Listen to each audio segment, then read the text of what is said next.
با من ассалому алайкум.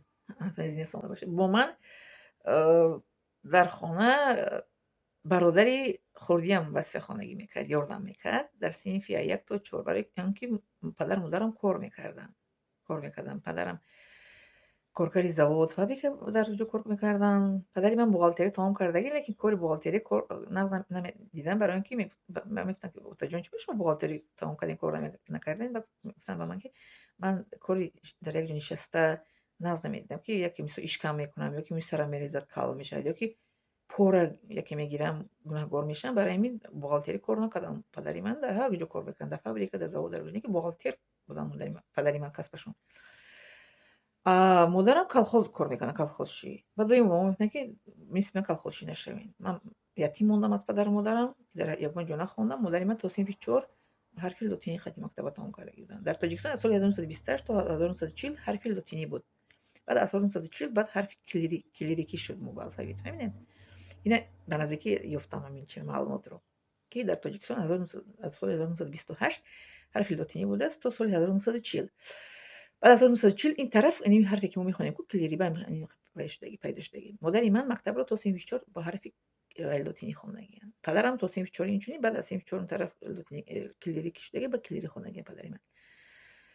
مادری من مامان میگفتن که من یتیم بودم تا صنف 4 خوندم، بیشون کالون کردگی نموندگی مکتب خوندن.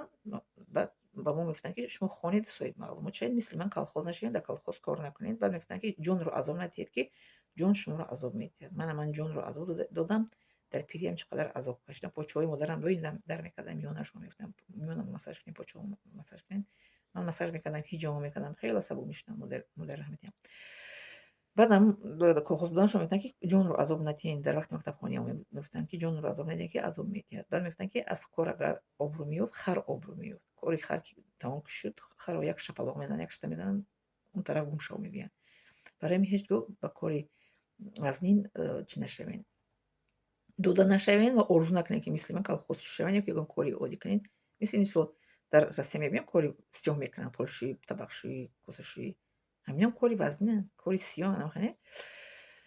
من چند بار در همون چچینی گفتم بیا کار می‌بینیم طبقه. وقتی که میسا که کار نمی‌رفتم پولشویی گفتم نه من پولشویی نمی‌کنم که بعد شما میگین که نه توجیه هم شما پولشویی می‌کنن. یک کار به خاطر ملت نمی‌کنم. دومیش که من دیپلمیر چلاویکم، من دیپلم دارم، دانش دارم. من کاری سیاه باید که نکنم. بله. برادر خوردیم گفت که نکنی هر کار. فیروزه خان تو کسب، تو تجربه داری، تو دیپلم داری، کاری وای نکن غیر کسبیت رو. تو دختری دانا هستی، تا هر وقت کاری خودت رو می‌کنی، با کسب خودت کار کن. ابا آدما چی میگن چیکاری که گفتی کار کردن؟ من گفتم نه نمیکنم. چیکاری که گفتم برادر خوردیم که نکن فیروزه خان. تو با او آدما میشینی با اون میشینی با دیگه شینی سرش میشیش دیگه رو درست رنگ همونو بعد سوادنوکیت پس میشود. بله. инсон ҳамин хел аст. инсон дар ояти Қуръон омадааст ки заиф офаридааст. ба ҳар қавме ки шист ба он қавм бояд мувофиқат рафтан мегирад. мисли ки ман 5 солагиам китоба дидам ки бародарам китоб мехонанд. ман орзу кардам китоб хонам кунам. хеле шкафи китоб мондагӣ орзу мекардам. шкафи китоб ки небуд ман орзу намекардам. он чӣ ки чашм дид ҳамаро майнаи сар қабул мекунад. ҳолон ки падару модари ман китоб намехонданд, ман ки дар ну хона будам, ҳеҷ ки ҷо ки намерафтам, фақат чашмам дар шкафи китоб буд. медидам ки бародарам китоб хонда оварда монда медан. و می‌گفتن که اوه منم یک روز کتاب خوندم در همون شکاف میمونم. از 5 سالگی من کتابخوانی دوست می‌داشتم. خب بعد وقتی که مکتب از صنف 1 تا صنف 4 من نقض مکتب خوندم. مکتب نقض می‌خوندم. معلمم بسیار تعریف می‌کرد. برادرم مرا خردیم یاردم می‌کردن. وظیفه خانگی. پدر و مادرم در کار بودن. به شما این قصه کردم گفتم. پدری من چی کسب داشتن و چی کسب کار می‌کردن. کسبشون کار نمی‌کردن. پدری من بوغالتر بودن، لیکن بوغالتر نخواستن کار کردن. و پدری من بوغالتری خانگی بودن.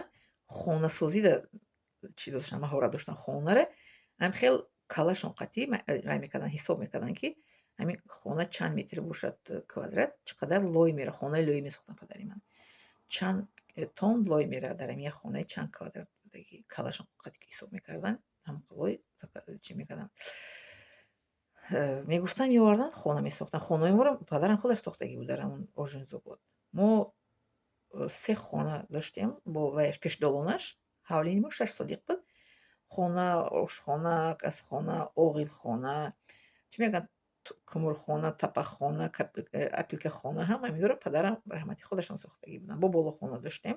ора бо бародарам қати сохтагӣ буданд. Ду этажа баъд бародарам калон шуданд. Яке се хона бо пештолону ошхона инро модарам ҳамаша мегуфтанд ки падарам худашон сохтагиянд.